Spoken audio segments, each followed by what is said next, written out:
All right, thanks everyone for joining us for this session. We're going to be talking about building equity and resilience, farmer-centered approaches to policy and climate solutions. This session was organized by our amazing partners, the American Public Health Association. And I'm going to turn it over to our moderator, who I understand is online. Fantastic. Hi, everyone. My name is Alexa White. I am the Executive Director of the Iowa Research Institute and also your moderator for today. Thank you so much for coming. Oh, and we can get started.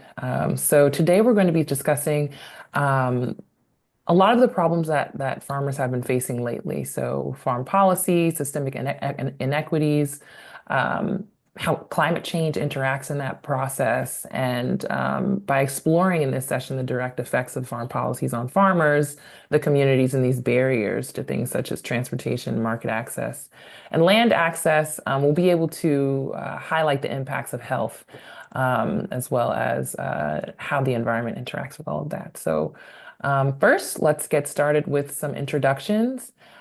We have DeShawn Blanding, who is the Senior Washington Representative, Food and Environmental Program and Union of Concerned Scientists member. They were previously a Senior Policy Analyst for the United States House of Representatives Committee on Agriculture, where he drafted parts of 5 of the 12 upcoming Farm Bill titles. So thank you, DeShawn. And then we have Eloísa Trinidad, an award-winning policy advocate, collective liberation and food activist, educator, and artist. They work to make healthy and climate-friendly food accessible to communities in need and centers for Indigenous, Afro-descendant, and Campesino knowledge to guide these multi-species justice and planetary well-being. Thank you, Eloísa. And then we have Dominique O'Connor, climate justice organizer, the Farmer Association of Florida Incorporated, where they are focusing on worker rights and protections in the changing climate. Their work specifically includes advocating for stronger workplace protections against extreme heat, pesticide exposure, and natural disasters. Thank you so much for all 3 of you being able to join us today. We can get started with our specific questions to the panelists, if everyone's ready. So the first question that I'd like to direct to the 3 of you is the recent H5N1 avian flu outbreak has led to the culling of millions of poultry nationwide. And so since we see that this is having a really significant impact on the agricultural sector and public health, how have these outbreaks affected the health and well-being of farmers, farm workers, and rural communities? Also, please take this time to highlight pieces of each of your work that I might not have gotten to express during the introduction. Can you all hear me? All right, lovely. Hi, everyone. Again, DeShawn Blanding. So the UCS, Union of Concerned Scientists, we have a variety of different teams at UCS. I work specifically for the Food and Environment Program. So our work is really around addressing the systemic issues and using a systemic approach to address the challenges we see within the food and agricultural system and its impact on the environment. And so our work is really focused around mobilizing scientists. And so we have really 3 core parts of our teams. We have an outreach team that does organizing work. We have our science and analyst team who are our researchers, and then the government affairs team, which we do more of the advocacy to Congress and sometimes on the state level as well. And so I work kind of at the intersection of some of the organizing work and the government affairs team. So when we look at UCS, we haven't specifically focused on the avian flu outbreak, but we recognize that it is a part of a larger systemic issue within this food system. There's actually a recent article that came out by Claire Calloway, and she talked about really 2 things. One, that the massive consolidated egg farms help spread disease and put more birds at risk of infection. And 2, that these big egg corporations can abuse their market power to manipulate prices. And she goes on to say, and I quote, "Meanwhile, local egg farmers are stepping into fill shortages and offer cheaper eggs than large corporations, showcasing the resiliency of a regional food system." And I think that's really the approach that we're taking at UCS and really looking at this outbreak of how it's impacting the farm workers, farmers, and their communities, is that there is a disconnection now between the local and regional food system and the actual production of our food. And so we've really gotten to a consolidated market, and that consolidated market has controlled the prices of food. We're seeing that with this outbreak. And so our approach is really trying to focus on uplifting the local and regional food system that continue to serve and feed their communities. These are historically underserved communities, farmers of color, farm workers even, who continue to provide the necessary food for their communities. And so as we think about this question of how these impacted the health and well-being, I think we have to think about it as we do at UCS is in a very systemic way about how it's all connected back to the larger issues we're seeing of consolidation and the larger issue we're seeing of land consolidation, corporation consolidation, not just horizontally, but also vertically within the integrated systems. And so that's kind of how we've been looking at this. Again, we haven't worked directly on this issue, but with our work, we're addressing this system as a whole. And that is part of this consolidated system that we're trying to champion more of a transformative system towards. Thank you, DeShawn. Hi, everyone. I'm Eloísa, Trinidad Executive Director at Chili's on Wheels. Our work really focuses on one, coalition building. We cannot do this work without coming together with various stakeholders across the food system. And we come from a healing center approach that centers traditional ecological knowledge, campesino knowledge, so the peasants, the migrant workers that are feeding us. And we are looking at the H5N1 virus. And what we see is we have to really go back, right? Historically, what has happened to our food system? Yesterday, there was some great session with Native folks from Alaska to Hawaii that really talked about food sovereignty. And that's something that when we talk about local food systems that we have to think about is this impact of the consolidation of our food. And when we talk about it, talk about power. Factory farming is not working, as many of you know, and that leads to disease spread. And it's we work in food security and nutrition security. So something that's not talked about within this virus spread is the impact that it can potentially have on food security. Besides the culling, horrific culling of all of these chickens, we also look at the fact that some of these zoonotic diseases impact fertility in these animals. And so there's a variety of zoonotic diseases that are not often talked about and that are not talked about from the perspective of food security. So it's the consolidation of power, the disease spread, and how deforestation then leads to even more zoonotic disease spread as well. And so that's an important aspect to really think about. And then how farmers and ranchers are disincentivized from using traditional ecological knowledge in order to mitigate risks, right? And through things such as crop insurance and other types of programs, we really are looking at a system through subsidies that is disincentivizing different ways of knowledge in order to address the issues within our food system. Besides the fact that these animals are living in horrific conditions, right? And we talk about the circle of life, but within that, there are no factory farms, right? And we have to think about that from that perspective. Yesterday, we heard from an Alaska Native who was talking about food sovereignty and how the impact of not being able to move and no longer be nomadic has impacted their food security. And so it's a multi-layered issue. It's besides that these animals are being culled, this is not addressing the root cause of this disease spread, the ventilation in these factory farms, the spread of manure, the impact on public health. So not only are we seeing the direct impact on communities that live right there that have upper respiratory issues, cancers, and also the mental health impact of literally having shit sprayed on them. This is what we're looking at. If you look at a map of certain areas of North Carolina and you overlay it with where there used to be plantations and where there are factory farms, it's almost the same map. And so that just goes to show the environmental injustice and the food injustice. And when I talk about multi-species justice, is what does this justice look like from farm to fork, whether that's the worker at the meat processing plant or the animal that is confined to these spaces. The other thing that comes up when we talk about public health as well is the antibiotic use within factory farms that is not regulated very well at all, not tracked very well at all. Of course, there are regulations, but it's being completely misused, and we're looking at a lot of antibiotic resistance that then impacts public health. And so that's another issue that comes up within all of this, besides the virus that is now the center of attention for most. Hi, Dominique from the Farmworker Association of Florida. So even though you see me here, I'm representing a community-based, farmworker-led grassroots organization, and I'm here to uplift the voices and the experiences of farm workers. So don't look at my face, think of farm workers. So that being said, H5N1 has directly impacted workers.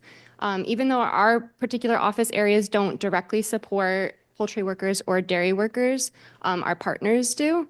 And there is high exposure within milking parlors as well as in poultry farms, as has been mentioned.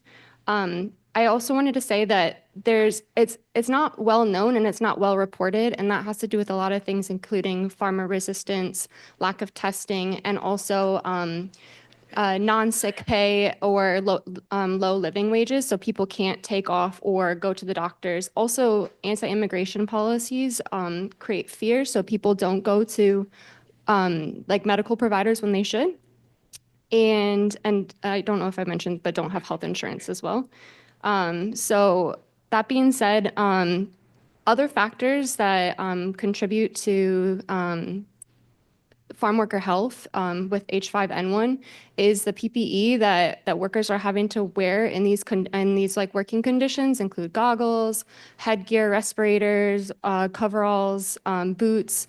And you think about people are already working in really extreme conditions. The work is rigorous and it's really, really hot in a lot of cases, especially in the state of Florida. So you throw PPE in there and you can only imagine how hot it is for those workers. I think actually maybe it was UCS had released a report that said that 12 to 30 farm workers experience 12 to 37 degrees higher temperatures than because of the protective gear that they have to wear, as well as like the working conditions. So I just wanted to mention that, as well as Eloísa mentioned, there are other meat-borne diseases that people are being exposed to, including salmonella. And if we're thinking about food insecurity as well with farm workers are one of the lowest paying workers in this country. They're already incredibly food insecure, which is ironic considering they're the ones that are bringing us the food. And, high egg costs contribute to that food insecurity. Meanwhile, budget is being cut. I think the budget was just passed like the other day that they're cutting SNAP. Not all farm workers have eligibility for SNAP because of immigration, but some do, and some do because of their children. So they are sometimes granted smaller amounts. So it's increasing food insecurity. It's further exposing people to horrible working conditions and occupational health hazards. And I just wanted to highlight those things for y'all. So. If I may add something really quick to that, just to bring it back to the factory farm workers, since we're talking about factory farm meat. During the pandemic, we saw incredible disruptions to our food system, as many of you know. And so one of the things that was happening within this factory farm system is that these workers were, one, not allowed to go to the bathroom. I think it was in April or May of 2020, over 10,000 of them got COVID, and there were 64 deaths. So this is very real. These workers do not have protection. Oftentimes, and rightfully so, we focus on farm workers, but I think because the factory farming system is so much more hidden from public view, we don't tend to think of these workers as migrant workers. They have been children that are migrant children working in these facilities. There's also a high rate of physical, sorry, the words escape me, but really being physically maimed because they are required to kill so many animals. I really highly recommend a book called Every 12 Seconds by Timothy Bridgerard. He goes undercover into these factory farms, and he basically does the work that they're supposed to be doing, and the mental toll that took on him as a professor, as a researcher, was something that has stayed with him forever. And so we really need to think about all aspects of this food system that is not working, whether that's the monocrops, the farm workers out on the field, or the workers that are within these meat packing facilities. In New York, we did undercover work at slaughterhouses, and New York has, I think, about 80 slaughterhouses that are in our little tiny city, tiny to me, but we don't have a lot of space, right? And they just recently put a moratorium on there because of the virus. And so these slaughterhouses who get most of their animals from factory farms, even though a lot of them tell the public that they're from local small farms, and some are, when we go out undercover, we have seen that these are actually coming from factory farms. During the pandemic, there was no PPE. There were a lot of labor rights violations. There were young people working there that shouldn't have been working there. And so this is an issue that's across the board when we talk about migrant workers, right? And looking at migrant workers beyond the farm worker and in these very hidden factory farm systems. Thank you all for those invaluable insights. Clearly, there's a lot of inequity and discrimination that's happening within our food system that I think that we should investigate a little bit more. So the historically underserved and disadvantaged farmers that are impacted by, the current political climate with the rollbacks of civil rights, DEI, diversity, equity, and inclusion initiatives, climate-focused policies. How exactly does that manifest? How are these historically underserved and disadvantaged farmers impacted by this current political climate? Let's start with DeShawn. I can jump in. I think one of the things we're seeing right now is that farmers especially farmers of color, are in a panic. We have a lot of partners that we work with, and in addition to the UCS work that I do, I started a consulting firm called Equity Solutions, where our focus is addressing issues within the food, agriculture, and natural resources sector, and being able to provide just consultancy services to our core social objective of addressing socially and historically underserved communities, as well as making sure we're addressing the social impacts that businesses and governments and others have on these communities. And so one of the things we are seeing within this work is that the partners that we work with are truly committed to racial equity. They're truly committed to addressing the issues that are in their communities, and not just having a mission statement or just having something on the website. They're truly dedicated to that in name, literally. Some organizations, for example, one of our partners is the Midwest Farmers of Color.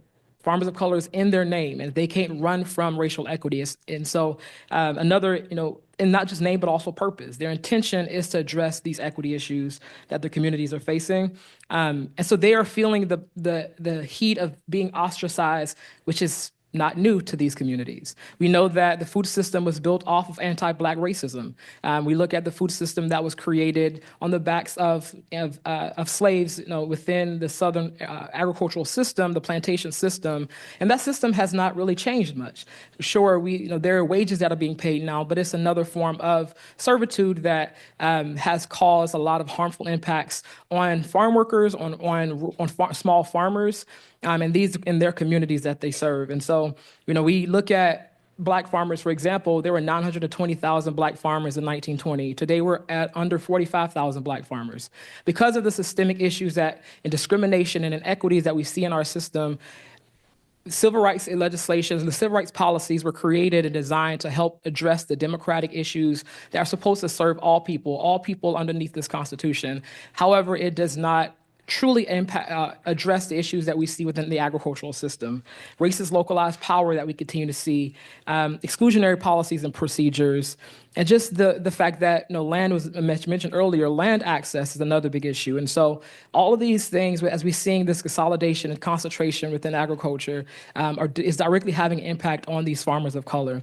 And so one of the things we're trying to do at the UCS is, in this political climate, how do we continue to uplift farmers of color and address racial equity issues within the context of understanding that the individuals who hold the most power right now aren't favorable or even palatable to these issues. And so how do we actually address them? And so we're looking at making sure we're acknowledging that small farmers who are a lot of farmers of color, most farmers of color are small farmers. And a lot of farm workers who transition out of farm working really go into small farming and serving their communities. And goes back to that issue we talked about earlier of a local and regional food system that truly addresses this consolidated system. And so that can really begin to focus when we have a department that is not so focused on continuing to perpetuate the wealth, this get big or get out mentality that we've seen since the 1970s, where Secretary Earl Butz first put that statement out there that we need to get big or get out. And that was actually echoed under the previous Trump administration, where we had former Secretary Perdue who said we need to get big or get out. And that is continuing to perpetuate this inequities we continue to see that small farmers and farmers of color continue to have in their communities. So they're very concerned about this issue. We're very concerned about this issue of the rollbacks of DEI, our diversity, equity, inclusion, the rollbacks of civil rights legislation or policies, and the rolling back of just climate focus as well. It's all very interconnected. And so when we began to silo these issues and we began to single out individuals and groups, we ignore that there's a universal problem that requires a targeted solution. And so that's kind of how we've been addressing these recently, is realizing that we all want to see a food system that supports everybody. But in order to do that, we have to have some more targeted solutions that are addressing those who have and continue to be historically underserved by this system. So food is power, right? I think that that's what we're hearing. And I learned that very early. And I think that, when we are raised with certain values, we really carry those values throughout life. I grew up Afro-Indigenous and being raised living off the land. And what we had that other folks didn't have was land to grow food, and that's food sovereignty. We didn't have consistent access to electricity or water. We didn't have a fridge or an oven. But I understood that power. And there's a really great quote by a guy who some of you may know him. His name is Henry Kissinger. And he said that, if you control oil, you control nations. And if you control food, you control the world.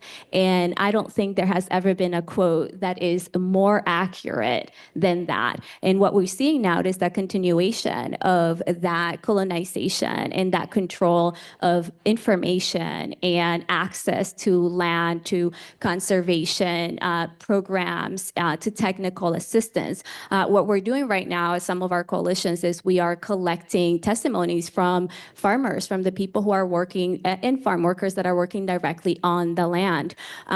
What is really being impacted is anything that is climate-friendly agriculture is having this horrific trickle-down effect because of all these funding freezes. And so we are looking at farmers that already are experiencing high rates of mental health issues because of the fact that they are working within this horrific economic system and don't have the access that they need to the support that they need.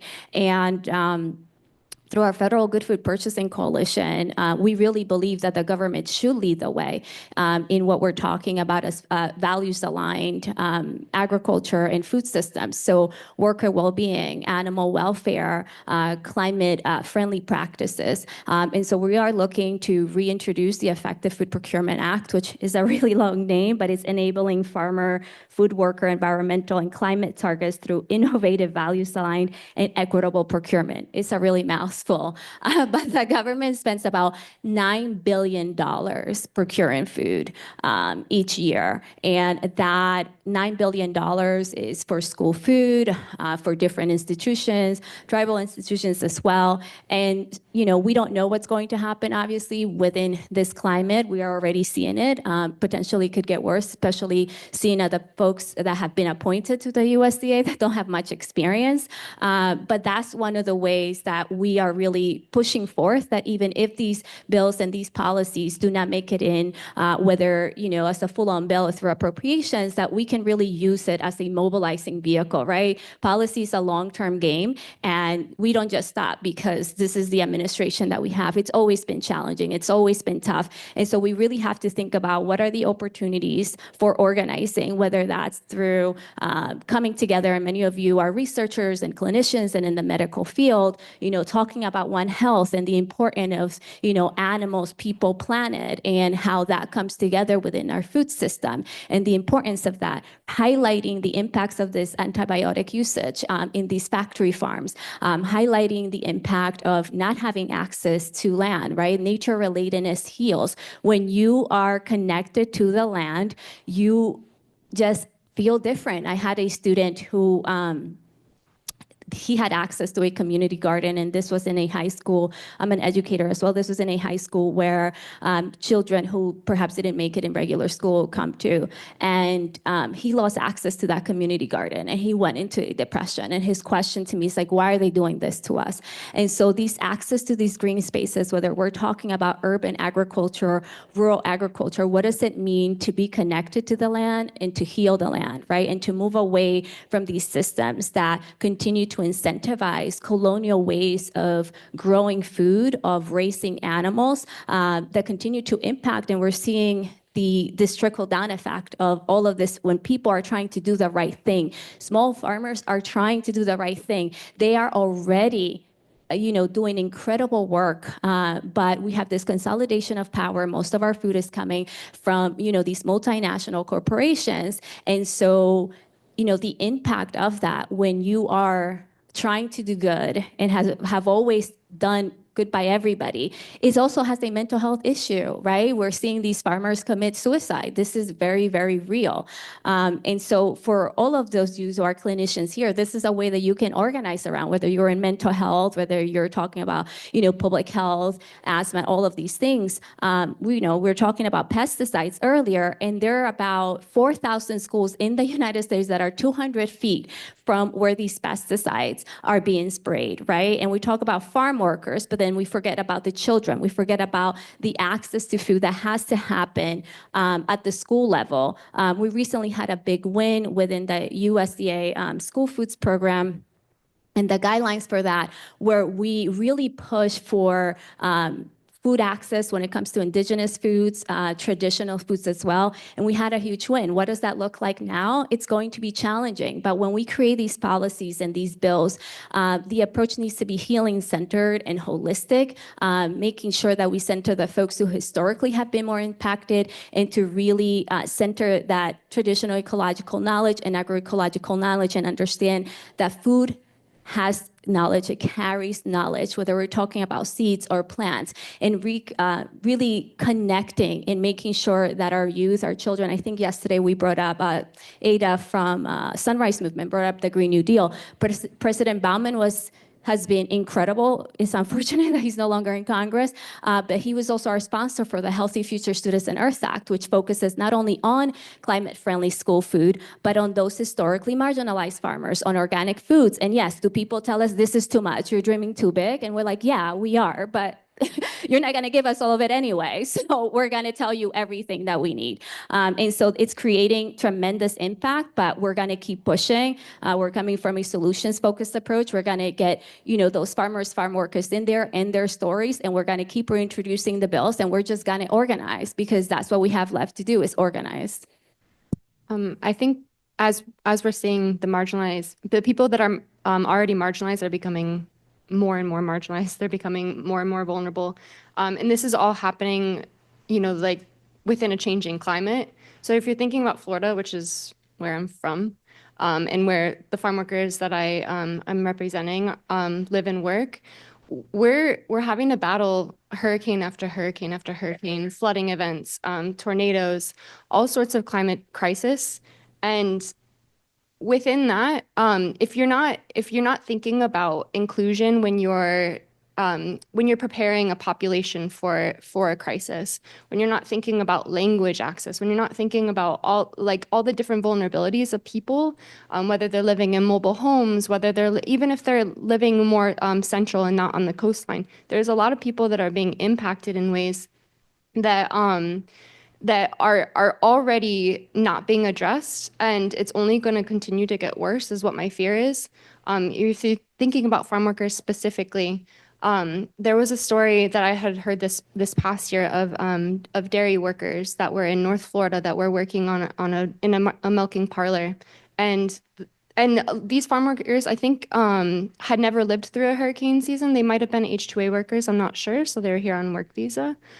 So for some of these people, you know, they haven't lived through this. They don't know what to expect. They don't know how to prepare. And their employer didn't inform them. And within the H-2A work program, workers are more secluded. They're not a part of the social structure that exists, the support systems. Their families are not here.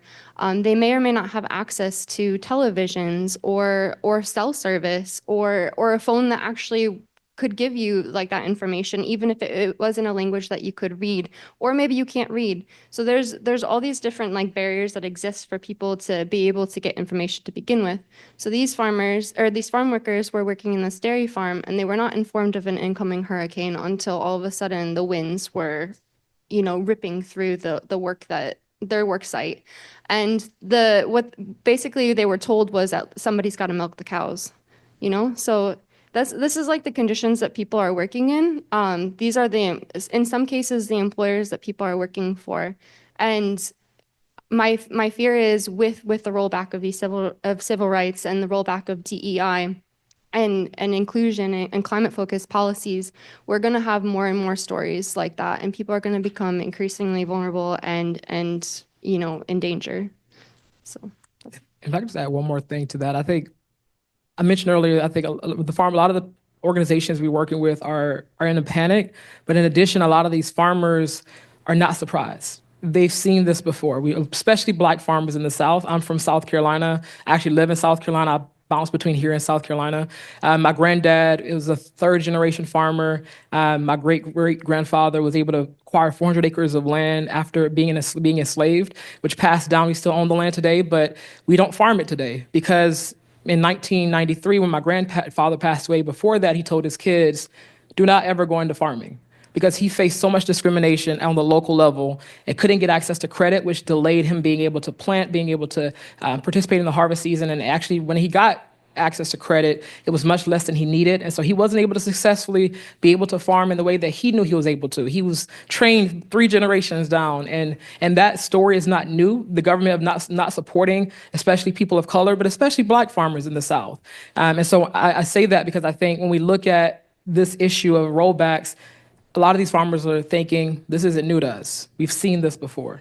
And so it's a matter of, okay, well, how do we continue to organize and not lose hope and faith, but also keeping focused on the need to address these systemic issues and be realistic about understanding the climate that we're in. And so I think that's just another avenue we have to recognize is that this is not necessarily new. It is a repetition of oppression. It's a repetition of exploitation. And so we have to begin to recognize that. It goes back to what you were saying earlier about mental health. A lot of these farmers are dealing with mental health crisis because they want to keep their land, want to keep their farms. After dealing with the pandemic, after dealing with a lot of these inequities and these rollbacks, they're fearful that they're going to lose this family land, like the 5 or 6 generations that they were able to have. So I think it's just important to recognize that these farmers are also just aware that this is not a new and emerging thing that's happening. It's a constant push and pull when it comes to moving forward and moving the needle forward on addressing injustices and inequities. If I may just add a global perspective, everything that happens in the United States impacts the world. So during the pandemic, when we saw these really big disruptions within our food system, there was a lot more meat being imported from Latin America. And for those of you who may or may not know this, it is not required for country of origin labeling for meat in this country. There have been some efforts in order to get policies like that passed, but it's not required. So you can be buying meat from Brazil, from Nicaragua, says made in the USA because it's packaged here. And so in Nicaragua specifically, there's an indigenous community there where there was more and more land being taken, obviously for grazing and to have this grass-fed beef and completely destroying their territories. And this is very common across the region. I have friends in Mexico who are protecting their territory right now as we speak, and in Brazil as well. And within that community, in order to intimidate that community from taking action, they killed one of the children. And so and this is for meat that is being sold by, large companies. I'm not going to name any names right now.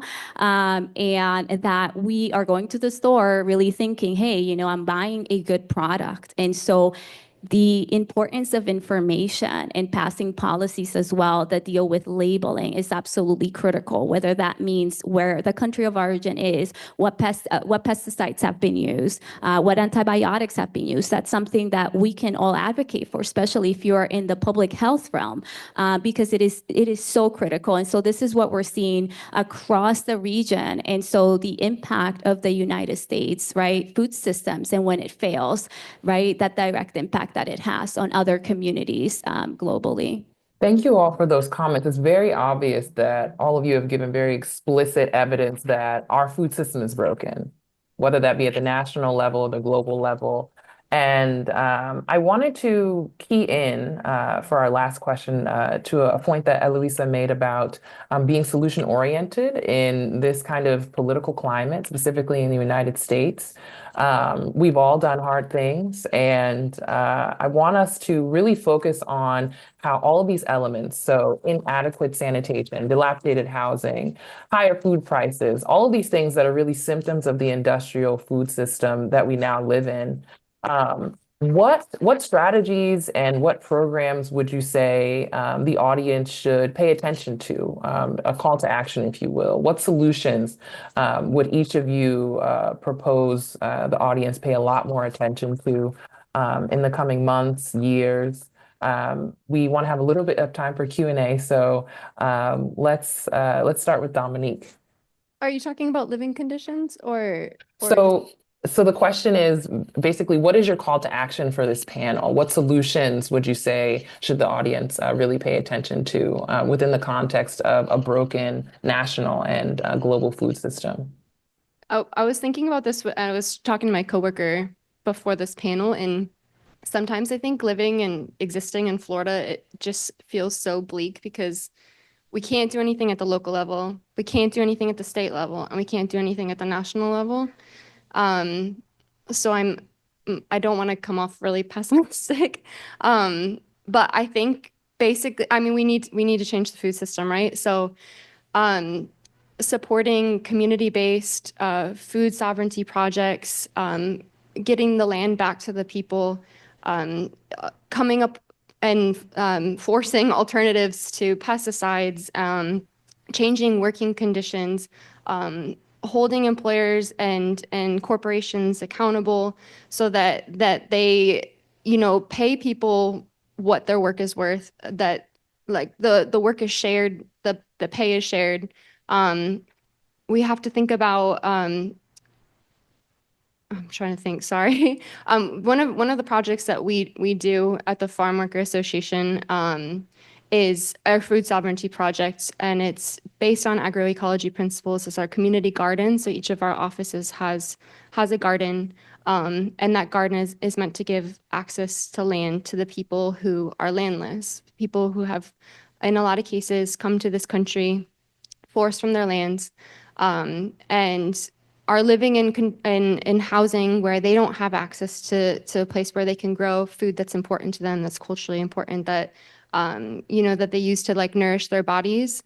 And so like projects like that, like putting power into those places, putting our money, our energy into those places, and creating safe conditions that people can even do that. Because right now with our immigration policies and anti-immigrant sentiments in this country, people don't feel safe going to gardens, unfortunately. And so from, thinking about Florida specifically, since COVID, we've had a lot less participation in these gardens because of fear, because we've had a lot of immigration policies that have been put into place, that people are afraid that if they go out and they do like frivolous things or just like necessary things, that they may be deported or separated from their family. So I don't know if any of what I just said made sense, but basically getting the power and the land back to the people and yeah.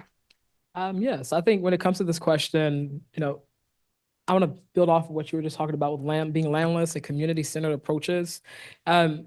I mentioned I'm from South Carolina, a little small town in Clarendon County, South Carolina. More specifically, even a small unincorporated community called Silver, South Carolina. Probably no one in here has heard of it. Oh, okay, well, great. We have someone who recognizes it. Shout out.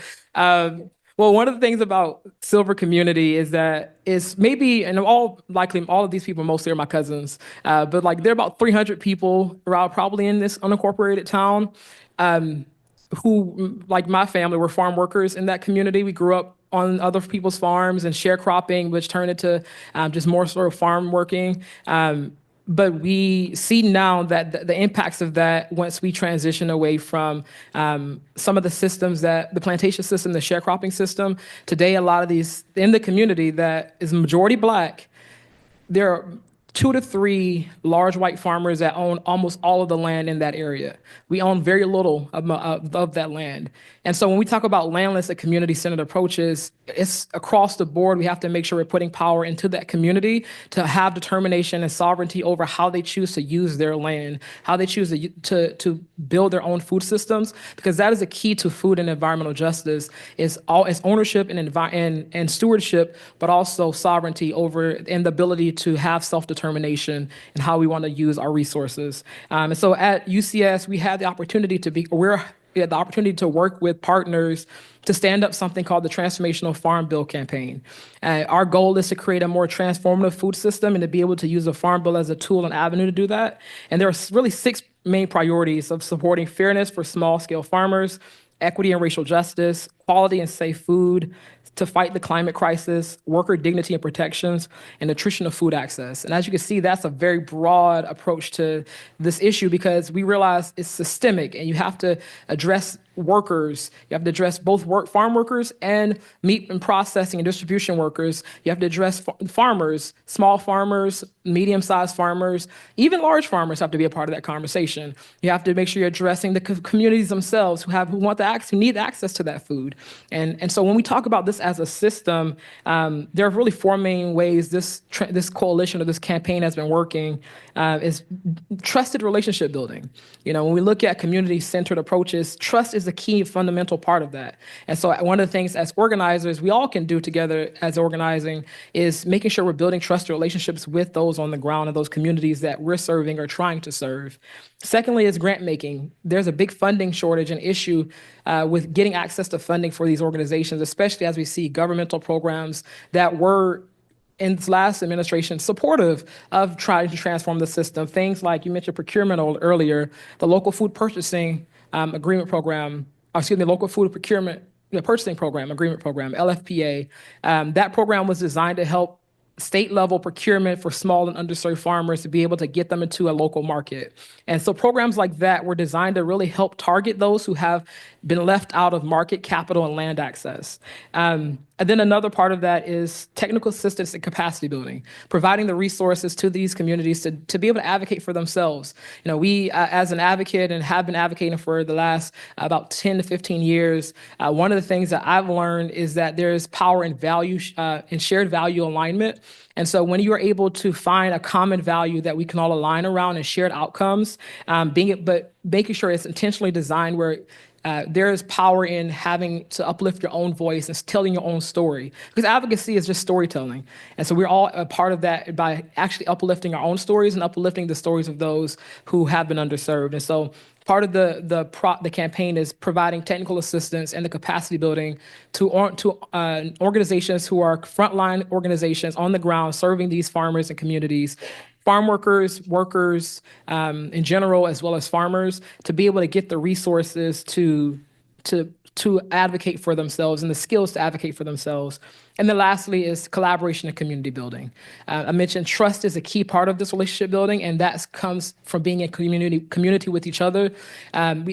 Trying to address this as a holistic issue. The Florida Farmworker Association is a part of our organization, are part of our campaign. There are farmer organizations, there are climate justice organizations, there are small farmer organizations, all working together to be able to support being able to uplift a more transformative food system that gets to the issues that we've just laid out throughout this panel. And then lastly, I just want to address some of the highlights of the campaign. We had $8 million in funding requests from our first round. only able to award $2.5 million. So there's a big gap in the need versus what we're able to provide. $80,000 was the average amount of those awards. Over 300 organizations were in our network. 171 organizations all signed a letter to President Biden in the last administration to create around 5 principles for action. 112 organizations signed another letter to House and Senate Ag Committee members about marker bills that would support a transformative food system. And then we had 54 organizations request funding, but because of the limited funding we were able to receive at the time, we only were able to award 28 grassroots organizations. Then there are 10 Food and Farm Bill asks for farm workers and food chain that we delivered to Congress as well. And we held as well as 1 congressional briefing. And so when we're able to bring our power together, there's this quote that there's the money in the many. UCS actually did a study that showed that Farm Bill is heavily influenced by millions of dollars by lobbyists who represent the interests of corporations and large farmers. And that dominates the food system conversation and the Farm Bill conversation. And so we actually want to transform that by not just using the money, but finding the many. And that comes from the collective voices that we have of you all, but also those who are actually on the ground and are on the front lines. And so that's kind of the approach that we've been taking, a community-centered approach by uplifting those and giving the power to those through technical assistance, through capacity building, through grant making, through relationship building, and through community and collaboration. And so that's the approach we're taking. We hope to continue to build on that as we continue to move forward, hopefully seeing a farm bill soon. Not holding my breath on that, but really trying to address the system that has continued to dominate and excluded those who have been historically underserved. Thank you, DeShawn. Eloísa, could you wrap us up right before Q&A? And I wanted to go back to something you said, and then something you said about folks not coming to the community gardens. And so what we're seeing at the ground level is children are not coming to food distribution with their parents because of the fear that they will be deported. These are already food insecure populations. And so totally agree with everything that was already said. We need technical assistance, access to land, conservation programs, we need capital, right? But something that has not been mentioned yet, which I think goes back to the healing center approaches and the community center solutions, is that it is not one food system. It is many food systems, right? Every community has a specific system within their community. And that needs to really be the center of our conversations when we talk about policy, because it can get very overwhelming when we talk about the United States food system or even the global food system there. One action that we took, that we also do here in the United States, we worked with Afro-descendant and indigenous communities in Colombia and that lived near the coast, and they were losing access to land and also losing knowledge because of the influx of mestizos coming in and also outside, foreigners. And that created really high levels of food insecurity, loss of access to land, and we supported them in what they were doing and connected them with funding, again, capital, money, and they were able to buy land. They were able to build a center where the elders now come in and teach the young folks about the agricultural practices that have existed for millennia within their community. And so something that I would really highlight, besides everything that was said, and even the work that we're doing with the Effective Food Procurement Act and the Healthy Future Students on Earth, is, think about intergenerational learning spaces and creating spaces for youth. We are constantly talking about the climate crisis impacting young people, impacting disabled people the most, impacting people of the global majority. I don't like the term people of color because we all have color, but it's something that often does not get talked about, and we need to really pass down that knowledge. We need to really cherish our elders who carry that knowledge and center that traditional ecological knowledge that exists within various cultures. Indigenous people don't just exist in Abya Yala and Turtle Island, they exist all over the world. And so just for us to remember who we were before colonization, who were our ancestors that aligned with really protecting this planet and this earth. And I think all of these policies are really incredible. And we are all pushing for the same thing, for worker protection, for land access and land rights, for land and food sovereignty. But beyond that, what is the healing approach that we are taking to collectively heal together and come together and understand that we are all impacted. We all need access to food, access to clean water, and access to clean air. And to take a multi-species approach. We're not the only ones being impacted. Every four-legged, two-legged, gills, whatever may have you, every being on this planet is being impacted by these policies, agricultural policies, climate policies that are either implemented in the wrong way or the good ones being done away with, whether the current administration or previous administrations. Thank you, Eloísa, DeShawn, and Dominique. Those are fantastic insights. And I want to move us into the Q&A session for members of the audience to get a deeper dive while we still have time. I can't see all what's going on in the room, but I hope someone's passing around a microphone. So we have folks putting in their questions into the CVent app. Would you like me to help out with reading some of those questions out loud? Yes. So the Farm Bill is hopefully coming up for reauthorization, as we talked about. We'll see what happens. What are a couple of changes or additions that you think could be most beneficial for small farmers? Subsidies. We really need to target subsidies right now. These subsidies really support these larger scale operations. They mostly go to commodity crops and factory farming. Specialty crops, which are just the food that we eat. So we're talking about fruits, vegetables, and grains, get a very, very small percentage of these $30 billion that are spent on subsidies every day. Besides that, obviously, we talked about access to these conservation programs and access to land, and really legitimizing, again, indigenous knowledge. I mean, it was just recently that a lot of folks who were using traditional ways of growing food got access to a lot of these USDA programs, which a lot of folks may not be familiar with. And so those are some of the things that we hope to see in there. We also talk a lot about SNAP within the Farm Bill, and a lot of people know that it was delayed because of that. The other part of that is the EATS Act, which is Ending Agricultural Trade Suppression Act, which would take away states' right for food safety, animal welfare, and all of these things. And so these are the two things that were delaying the Farm Bill. I would hope that that doesn't make it into the Farm Bill, but right now they have been continuously working on making sure that that language in some way goes in there. So stopping the EATS Act from making it in and making sure that these subsidies are really distributed in a much more equitable way. I just want to uplift as well the EATS Act and the opposition to that preemption language that would stop local and state authority. I think that's something we definitely we are championing on the farm worker side, but on the small farmer side, there are two main things I want to uplift.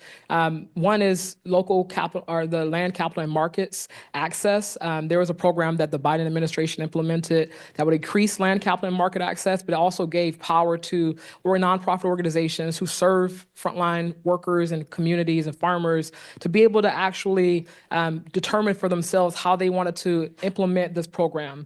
And so that gave ability and authority and flexibility into the hands of the community to do that. And so we want to see that actually become a Farm Bill program. In addition to that, one of the main things we're championing and starting a campaign at the Union of Concerned Scientists with our partners, kind of facilitating a conversation with nonprofits that serve and coalitions that serve these organizations, including the National Young Farmers Coalition, Rural Coalition, Heal Food Alliance, National Sustainable Agriculture Coalition, and a few others, and American Farmland Trust, is around a Office of Small Farms at the U.S. Department of Agriculture. We're really hoping to see an office that will support interdepartmental coordination. We know that across the department and the USDA Equity Commission, which has been, all their reports have been taken down off the website, but we have it on the UCS website. So if you'd like to access that, feel free to go to UCS. But we uploaded it just so that we can archive that, because it actually showed that and recommended an Office of Small Farms, because it showed that small farms are not being served by the department and have not been served by the department. And so creating this office, we're hoping that can be housed within the Farm Production and Conservation Business Center area of the mission area of the USDA, is a way that it can actually serve farmers and all of the programs to make sure across the Ag Marketing Service, across the Natural Resource Conservation Services, across risk management, across Farm Credit Service or the credit Farm Service Agency that has credit programs. Across all of these areas of the department, small farmers are being served, and there's coordination to make sure that programs are serving them adequately. There was actually a coordination effort that was done back in the 1990s. And actually, there was a commission on small farms in the 1990s that recommended creating a small farms agency, not just an office, but an actual agency that should be created to support small farmers. And they did a long study on this. It called the Time to Act is the report, if you're interested in that. But it actually uplifted the need to support small farmers through interdepartmental coordination. And there was an actual result of that where the USDA created a interagency coordination effort where every mission area, every agency had a liaison that was serving on a council to make sure they were talking about how USDA was properly serving small farmers. So we would love to see that be actually included in the Farm Bill and actually implemented through an office, but maybe they get bigger than that and think about an agency that specifically supports small and mid-sized farmers. Yeah, I just wanted to mention the EATS Act includes pesticide preemption, which we're very concerned about for farm workers. And also wanted to uplift the need for subsidies. In Florida, we have lost a lot of our small scale farms, and it's only getting worse. And with fruit and veg farmers, the profit margin is already small. And so that means that more has to get squeezed out of labor. Farmers have, big growers have mentioned that labor costs are too high, which is, it's true for them, but also workers aren't making any money. So I just wanted to mention that. Just very, very quickly regarding pesticides. Right now, there are 11 states where GOP attorney generals have petitioned the EPA to block all pesticide laws in these states. And so we have to pay attention also at the local level, not just the federal level, because these folks are petitioning the EPA to dysregulate any protections that already exist within the states. And EPA is actually creating rules around that now. So please actually read into that, and so I would elevate that as well. I think we're unfortunately out of time. So Alexa, I'll let you wrap it up. Of course. Thank you so much to everyone that was able to join us for this conversation. Eloísa, DeShawn, and Dominique, you've been invaluable pieces to this community, as well as helping us to better understand the food systems as well as how to form those solutions. I thank you again. My name is Alexa White, and have a great rest of your afternoon.